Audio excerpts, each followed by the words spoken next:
Bonjour et bienvenue dans ce tutoriel et aujourd'hui on va vous apprendre à réaliser un échantillon.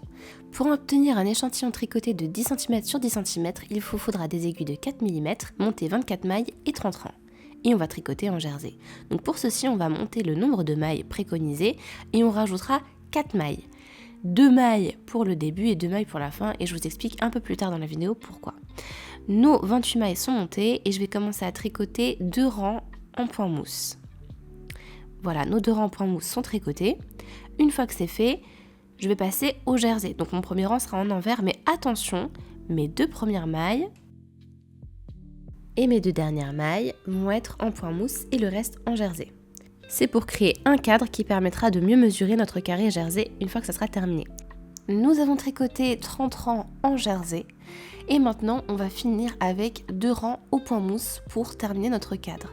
Donc le prochain rang n'est pas un rang envers, attention, on va faire un rang endroit et encore un rang droit pour faire un point mousse.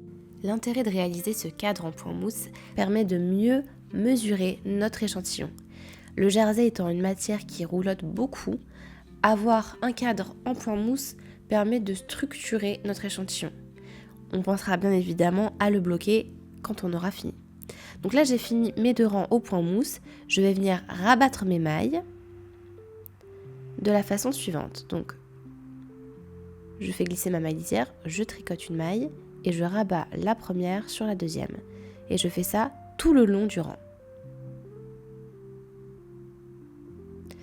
Une fois qu'on a rabattu les mailles, on coupe le fil, on le rentre sur les côtés.